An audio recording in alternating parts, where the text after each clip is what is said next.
Cuando me hicieron la invitación a modelar y acompañar este summit, lo que más me gustó fue lo que me dijo Gaby. Me dijo, si una de las empresas que nos acompaña, solo una, implementa algo, una sola cosa de lo que aprendamos hoy, habríamos ganado muchísimo. Estoy segura que aquí somos varios empresarios dispuestos con una mentalidad de apertura total a entender, aprender, oír los hallazgos, las investigaciones, todo lo que tienen que contarnos estos speakers, y seguramente vamos a implementar muchas de las cosas que aprendamos hoy. Así que esa es la invitación, que estemos en modo apertura. Vamos a dar inicio a nuestro primer panel con unos invitados. Yo me voy a ir sentando porque nos van a ir llamando, pero son tres panelistas que vienen a contarnos los hallazgos de diferentes investigaciones muy interesantes con datos que seguramente nos van a servir de contexto. Voy a darle primero entonces la bienvenida a Ricardo Paz. Él es el People and Culture Elder del Wellbeing Project. Un aplauso para él, ¿verdad? Bienvenido. También saludamos a Juan Pablo López Ross, Innovation Senior Specialist at IDB Lab del Banco Interamericano de Desarrollo.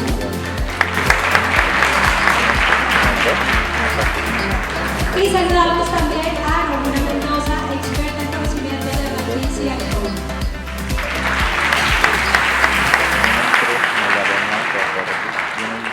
Bueno, vamos a hablar de la situación actual de las empresas y de los emprendedores, y como les decía, pues ellos tienen investigaciones y data muy interesante.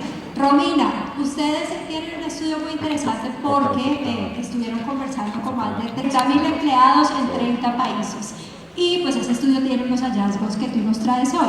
¿Nos puedes compartir qué es lo más interesante, cuál es la pepa, digamos, de ese hallazgo? Entonces, a continuación les voy a presentar los resultados. Yo quisiera quizás, primero que nada, empezaría por destacar.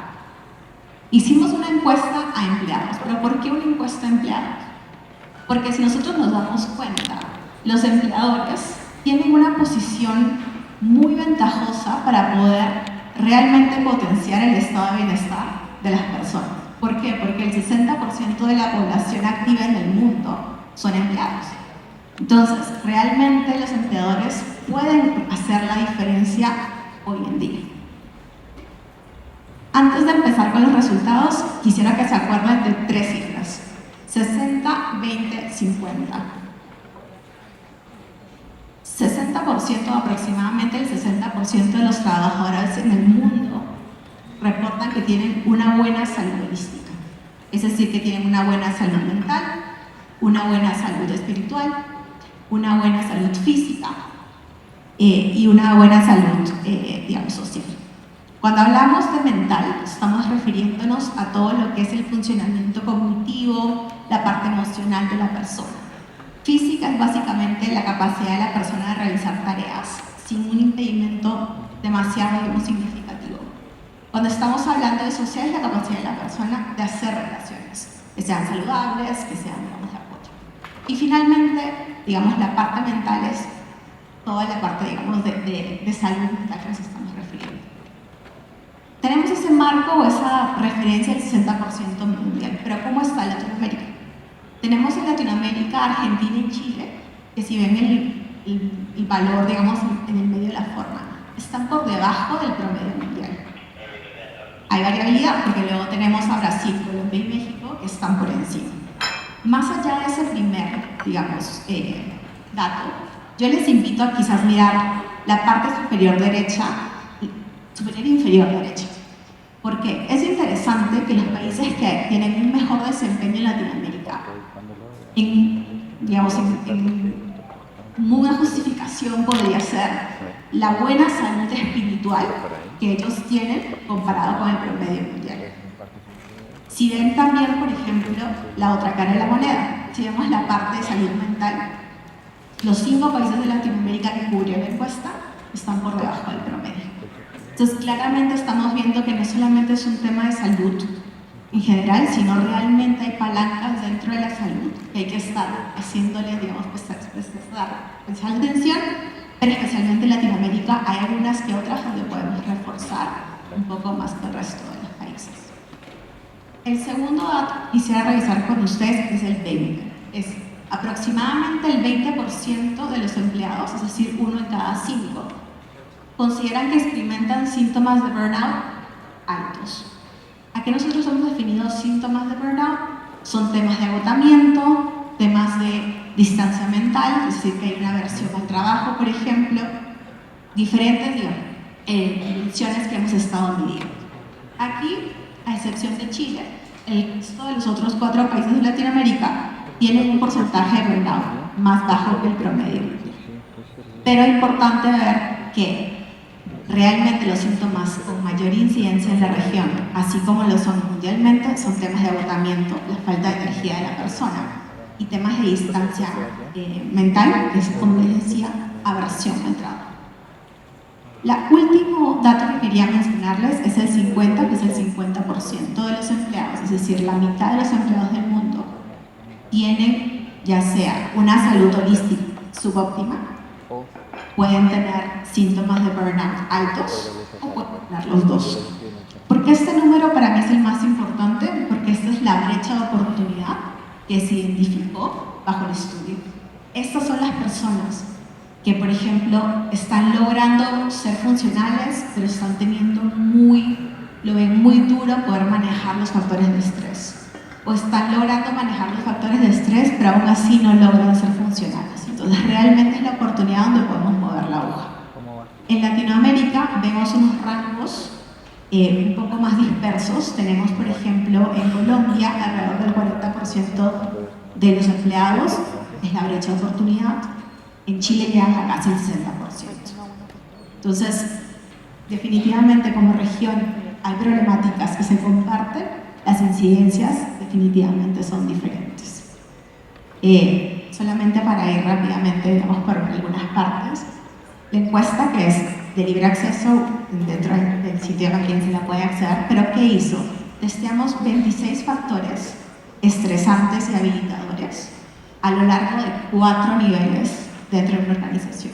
La organización como tal, los equipos, el trabajo y el individuo. ¿Para qué? Para poder entender realmente cuáles son las palancas que podríamos mover para mejorar la situación. Como vemos, para que ustedes tengan en cuenta. Tema de habilitadores es súper clave para lo que es la salud holística. Temas de autoeficiencia, de adaptabilidad, de pertenencia, realmente son predictores de una buena salud holística.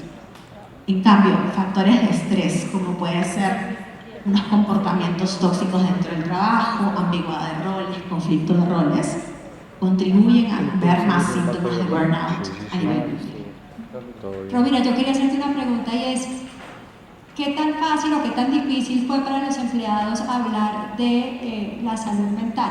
Porque a veces siento que para la salud física la expresamos más fácil, la evidenciamos más fácil, mientras que cuando nos metemos en el terreno de la salud mental todavía, creería yo, pero tú me corroborarás si es así o no, hay cierto tabú, cierto temor de enfrentar estos temas. Definitivamente, dejando por fuera la encuesta, digamos, que se diseñó con especialistas para poder capturar realmente la perspectiva del empleado y que se sienta en un ambiente, digamos, seguro para reflejar. Definitivamente, uno de los principales, digamos, no obstáculos, pero principales pasos que hay que dar es entender la problemática.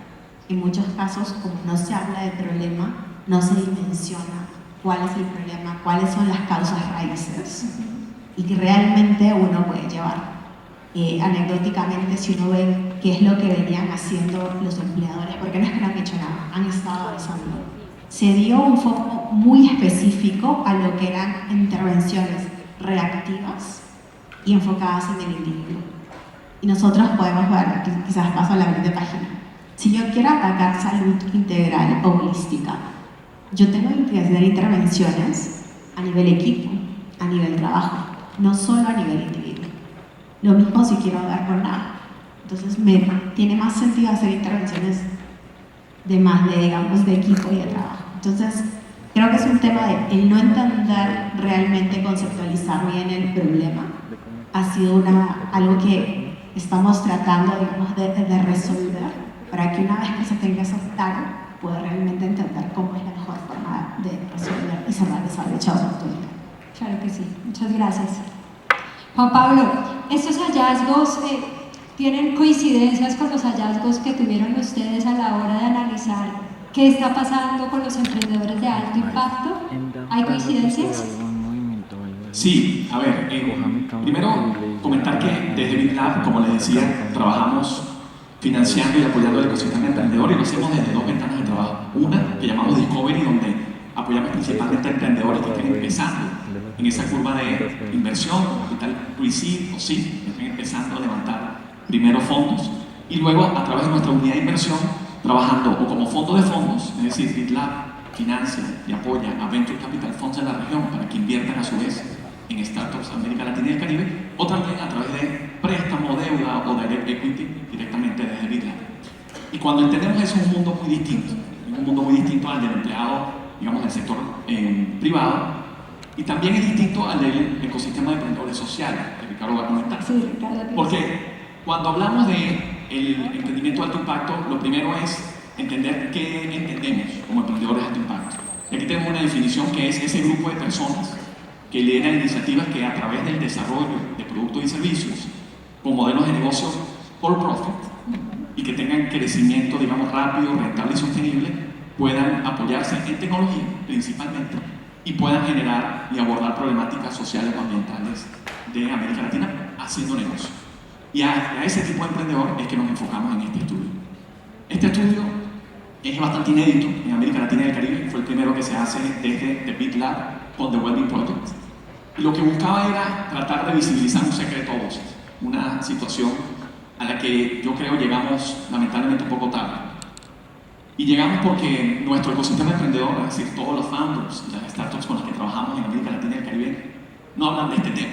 Porque hablar de esto es una señal de debilidad, es una vergüenza para los founders y las founders que visibilicen como un inversionista que efectivamente está en burnout. Y tiene que tener esa capa de superhéroe de lo que significa el emprendedor de alto impacto. Claro. Esa superpoderosa, que puede manejar equipo, que puede levantar plata, que puede tener impacto, que puede manejar empleados y equipo de trabajo, y a la vez puede ser buena mamá o buen papá y salir a bailar y tomarse una cerveza. Es decir, tiene que hacer todo al mismo tiempo y hacerlo bien. Y efectivamente cuando en los eventos y en la cantidad de interacciones que tenemos con este tipo de founders nos damos cuenta que no es así. Y lamentablemente en el 2021, principios del 21, tenemos la noticia de un reconocido emprendedor en Medellín que se suicida en la pandemia como consecuencia extrema de estos temas. Y efectivamente dijimos, esto es algo realmente grave que hay que visibilizar. Y ahí empezamos a entender qué está pasando. Y ahí sale esta muestra que la tomamos entre octubre y diciembre del 2022 y un estudio que se lanza en junio de 2023, precisamente en lo que fue el evento BitLab Forum, que fue aquí en Bogotá, por cierto, en junio del año pasado. Un estudio exploratorio de alcance regional, donde tuvimos más que cantidad, una muy buena calidad de la muestra, para poder tener diversidad de industrias, de perfiles, de modelos de negocio. Una encuesta, se usan unos instrumentos, una encuesta anónima online, con unos 400 emprendedores, completada por 100 de forma completa, es decir, algunos completaban algunas preguntas, otros no. Sobre todo un poco por los estigmas y las barreras que hay de hablar de este tema.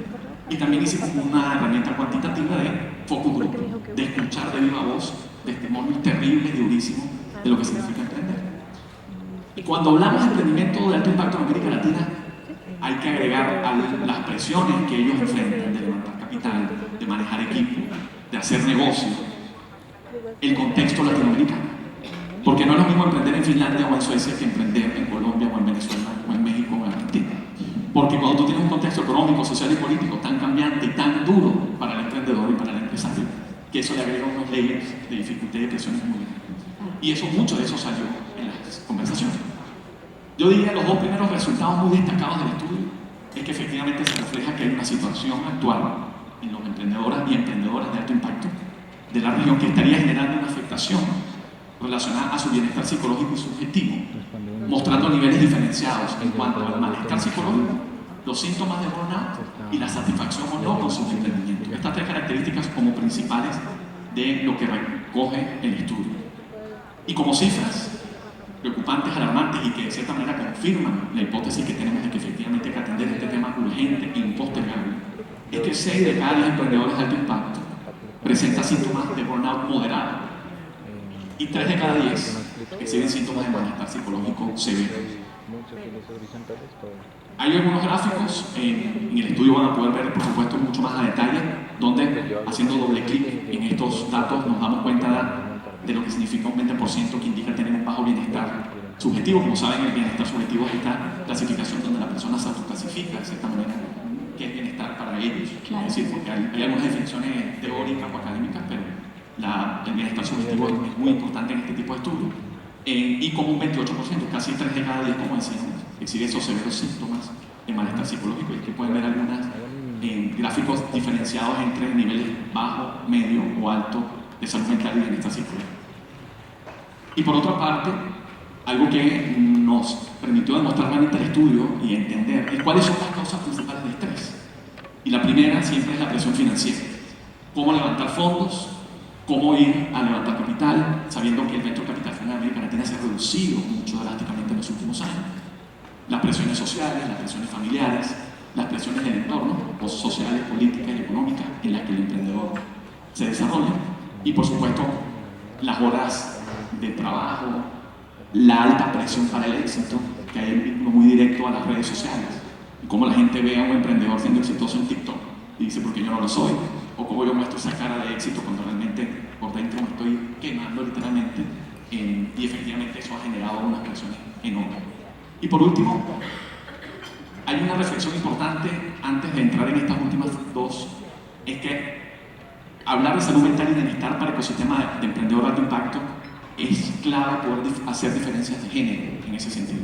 Porque cuando teníamos las entrevistas y con las muchas conversaciones que tuvimos, te das cuenta que también las mujeres founders tienen unos padecimientos y unas barreras mayores a los hombres founders para acceder a fondos de inversión más difíciles, para levantar capital.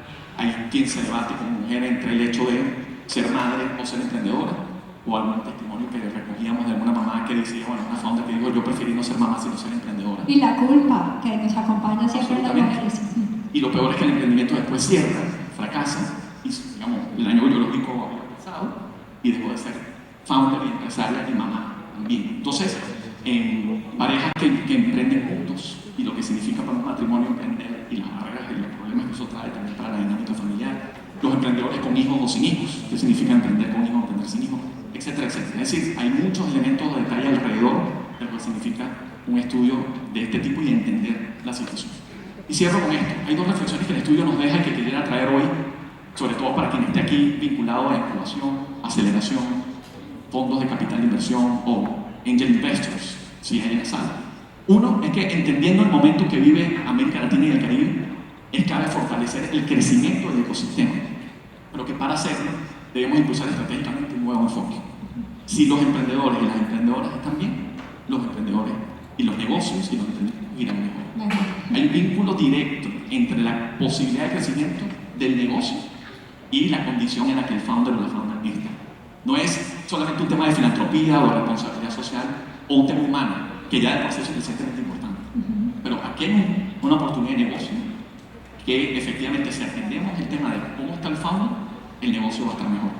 Y más allá de la perspectiva humana, precisamente atender y financiar estos temas de bienestar y salud mental para quien lidera estas iniciativas, las incuban o las aceleran, es un buen negocio.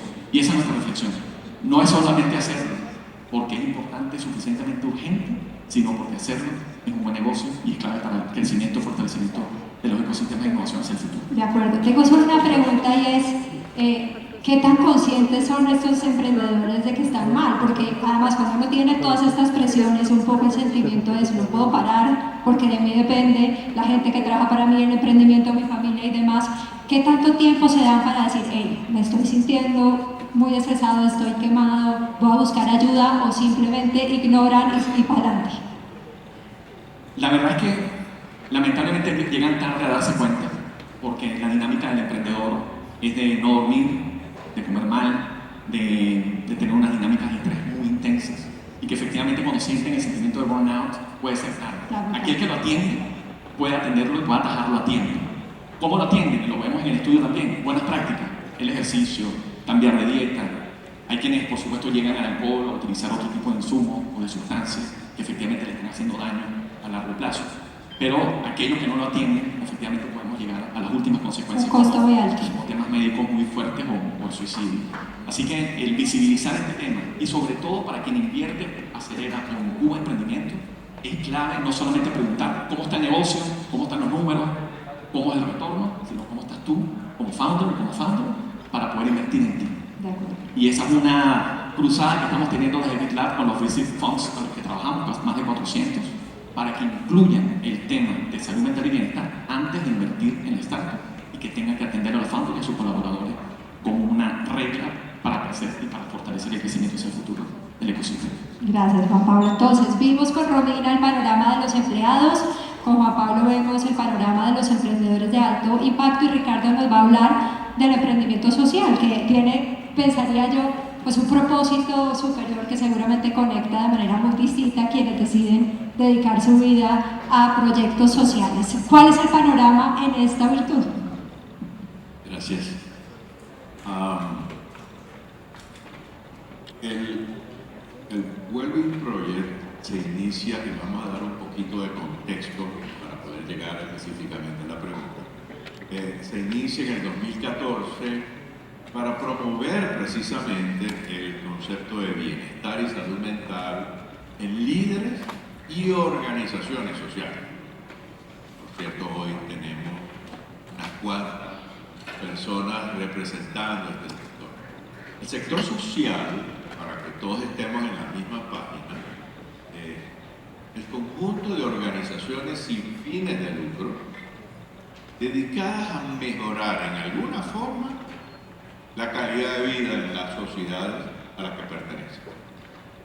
Son organizaciones que dependen de donaciones y de aportes tanto del sistema público como del privado.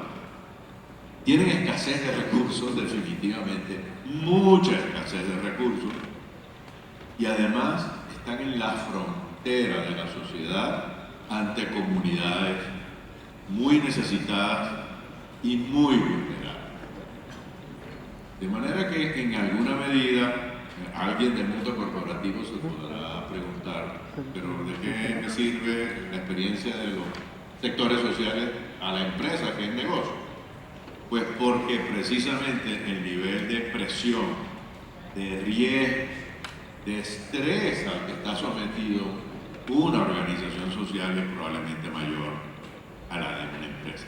Obviamente, hay de todo, pero el convencimiento y la razón de ser del Wellbeing Project era que en la medida que las organizaciones sociales estén sanas, preocupadas por su bienestar en esa misma medida, podrán aportar algo de bienestar a la comunidad.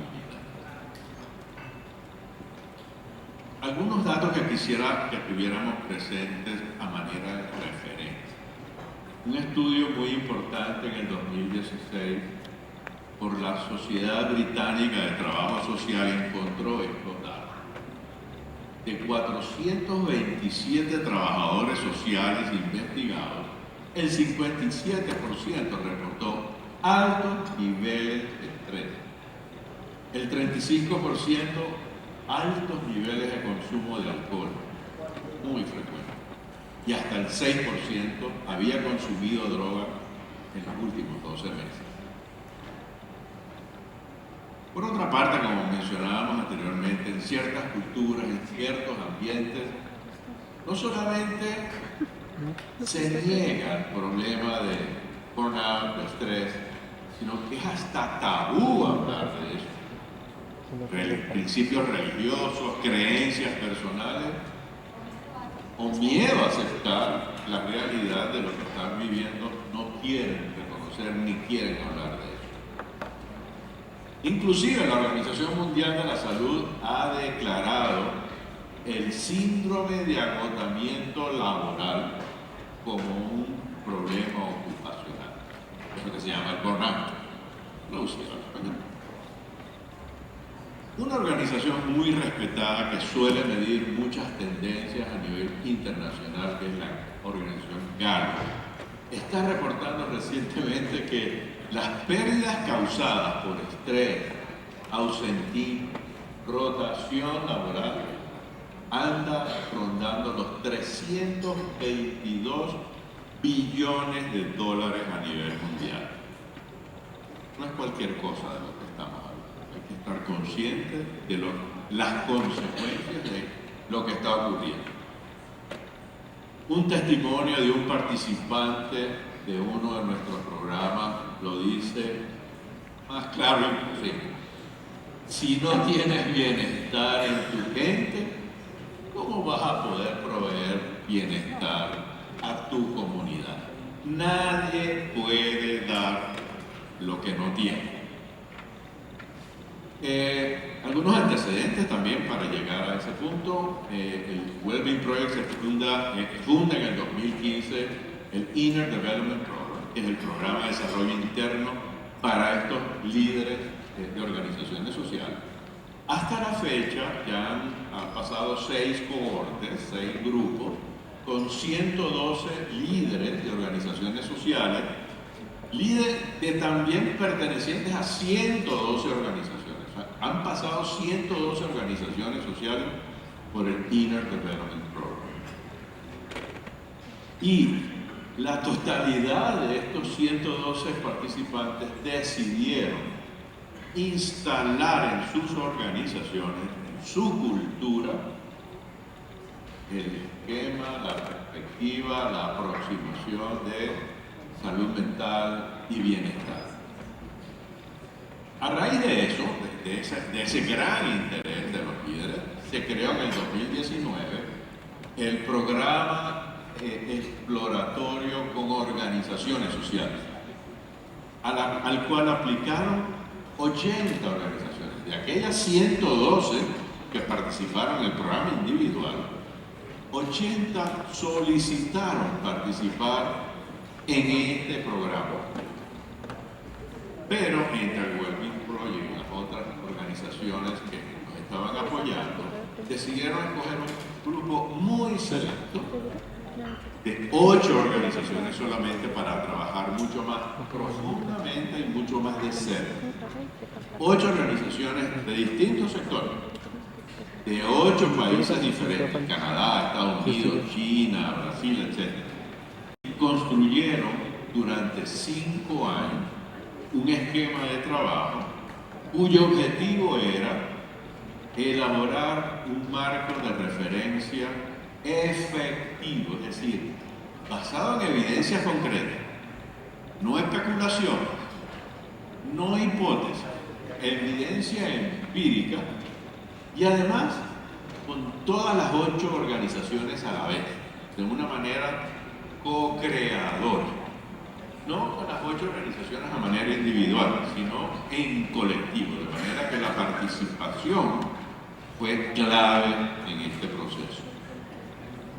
Y hasta aquí esta parte, y ahora viene la segunda. Ahora vienen los aprendizajes, porque claro, ya vimos el panorama, es preocupante sin duda, los tres nos han traído cifras pues, que son alarmantes, pero también pues, hay unos hallazgos, hay unos aprendizajes y hay cosas que podemos empezar a implementar para que esta realidad cambie, que es lo que finalmente todos buscamos. Romina. Perfecto. 3 puntos creo que resaltaría. El primero que nada es, cuando vimos los resultados de la encuesta, siempre se preguntaba uno, ¿qué se puede hacer? Entendimos esta prioridad que se le está dando a intervenciones al individuo muy reactivas. Identificamos 4 elementos que las organizaciones, especialmente el sector privado, tienen que resolver para poder, digamos, empezar el camino a tener una fuerza laboral que sea próspera. Lo primero es diseñar una estrategia.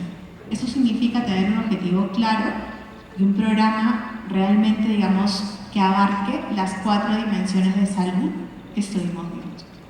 Lo segundo era construir el caso de negocio.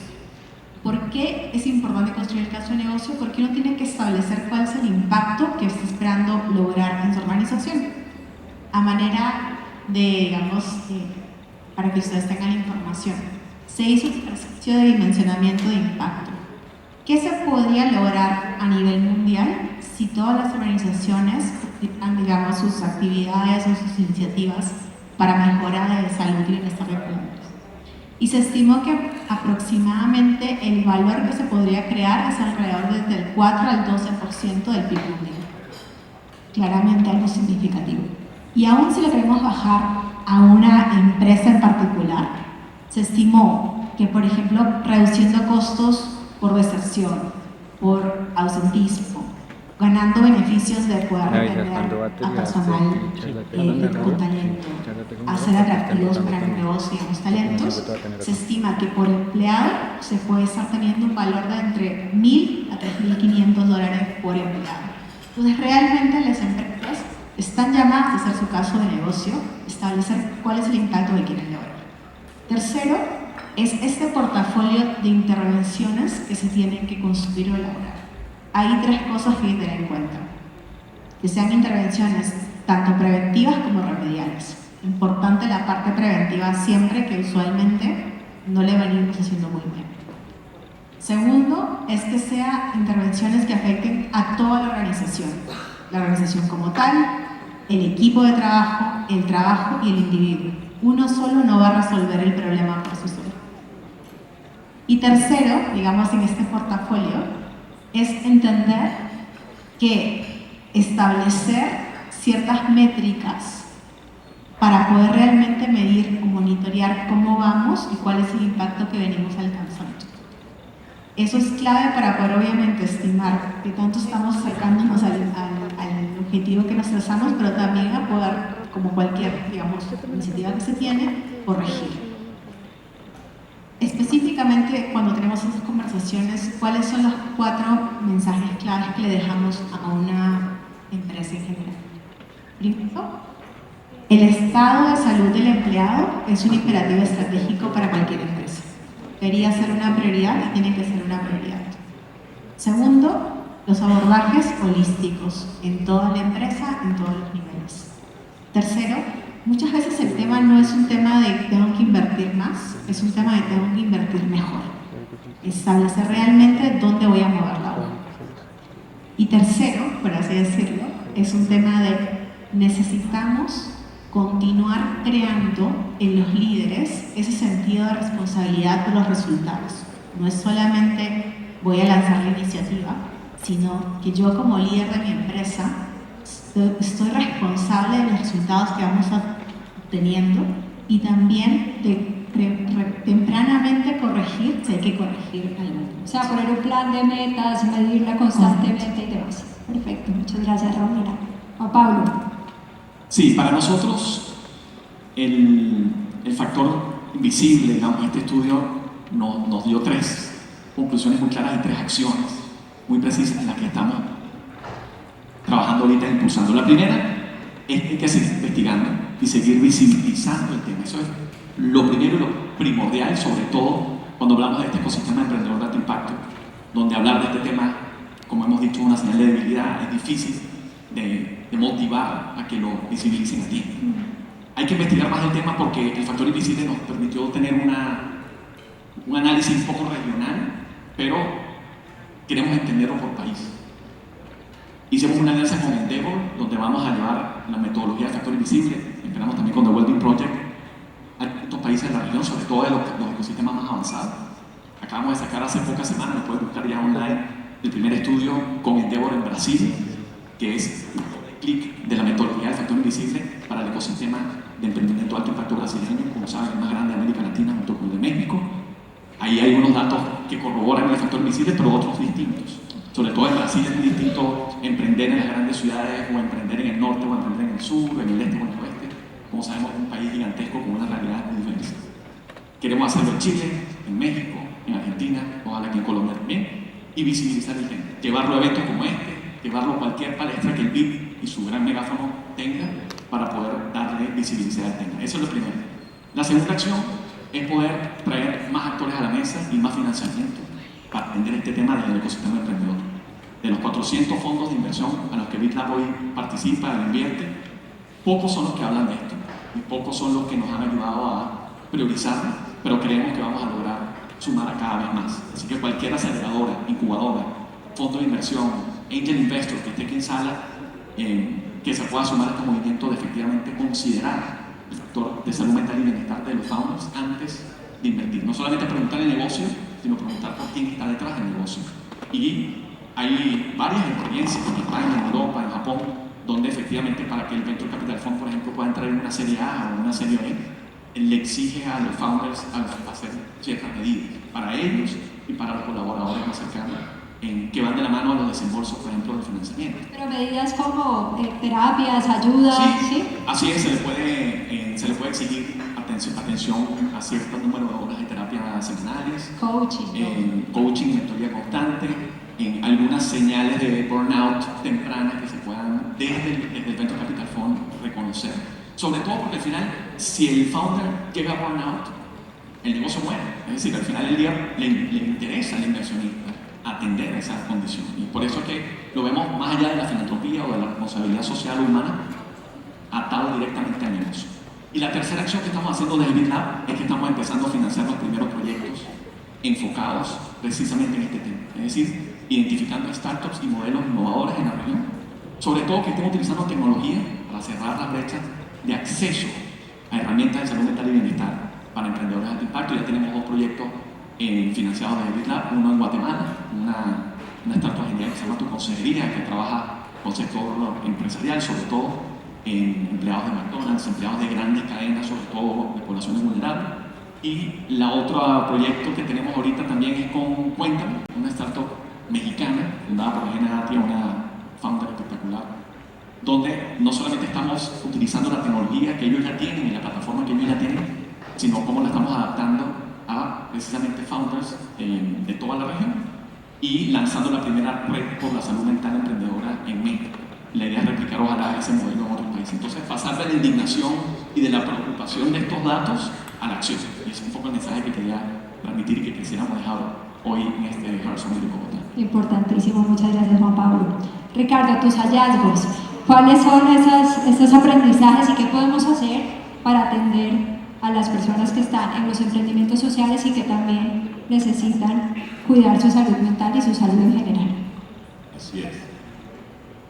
La ingeniería nos enseña que la forma de definir un problema determina su solución. Entonces comencemos por tratar de entender el concepto de bienestar organizacional, pero primero entender qué es una organización. Y no es tan sencillo, porque la organización no es simplemente un organigrama y un grupo de gente trabajando juntas. Las organizaciones son sistemas vivos que se interconectan entre sí, y las realidades de cada una de las partes del sistema influyen entre sí. Eso es lo que hace a una organización un sistema. Y en la medida que cada parte del sistema contribuya a la organización, a los objetivos de la organización, por supuesto, su capacidad para avanzar, prosperar y lograr sus objetivos es cada vez mayor. Una de las primeras conclusiones a la que llegó este grupo de 8 organizaciones fue: cada organización tiene que definir qué significa bienestar. Como lo decía muy bien Juan Pablo ahorita, no es lo mismo una cosa en Brasil que en China que en España.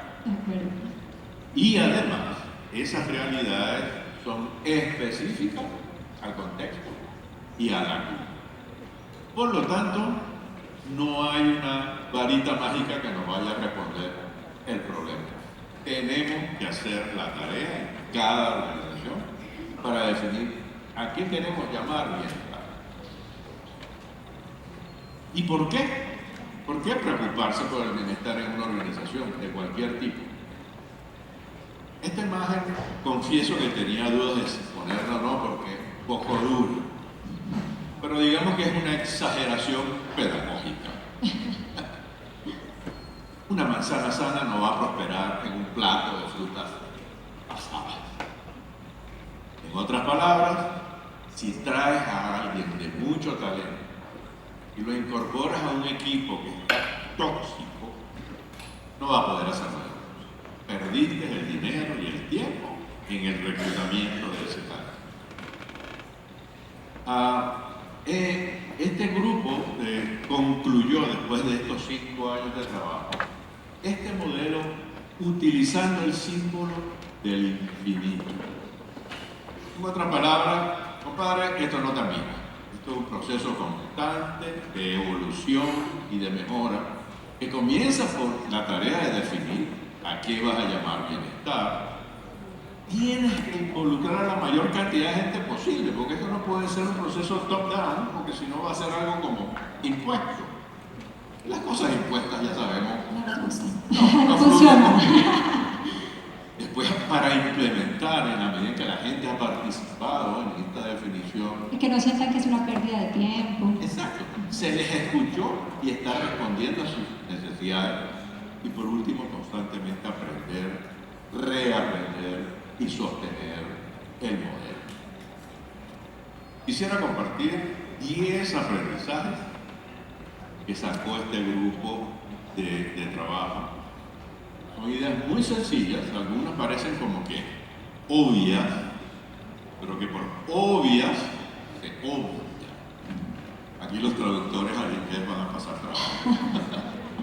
Primero que nada, la semilla del cambio es el inicio de este movimiento. Probablemente implementar una perspectiva de bienestar es costoso, no es fácil, sobre todo en tiempos de esfuerzo, dedicación. Pero ya hemos visto que más costoso es no hacerlo. Vas a perder más no haciendo algo. Segundo lugar, pequeños cambios, baby steps. Empiezas con cosas pequeñitas que poco a poco van a ir generando tracción y cambios más profundos y estratégicos. Los sistemas están conectados, precisamente. Entonces, no puedes hacer cosas de una manera aislada en una parte de la organización. Hay que incluir de una manera integral toda la organización para avanzar. No hay varitas mágicas, no hay recetas de cocina, no hay rutas rápidas ni balas de plata. Hay que trabajar el concepto y la perspectiva. Hay mucha incertidumbre por delante y hay que aprender a manejar esa incertidumbre, a sentirse cómodo, aunque no vas a tener todas las respuestas del primer día. Hay que manejarlo porque el cambio organizacional no es lineal, no es un pasito militar, es más parecido a un pasito para un lado, vamos. La inclusión es importante y la participación es imprescindible. No puede ser alguien por allá, el grupito de gente de recursos humanos, o el jefe. No. Es todo el mundo el que tiene que participar. Importante mantener el foco en la dirección. Siempre estamos obviamente desesperados por conseguir resultados a corto plazo. Pero, aunque es necesario conseguir resultados, obviamente no perder el foco en ¿para dónde va? ¿Cuál es la tendencia de la organización? Y el bienestar de la organización para que mantenga el tiempo y no sea una iniciativa aislada en un momento determinado, lo importante es instalar la capacidad de generar bienestar. Eso quiere decir que todas las decisiones de la organización, las decisiones estratégicas, en alguna medida deben contener la perspectiva de ¿cómo va a afectar esto a mi gente? O cómo mi gente puede apoyar esta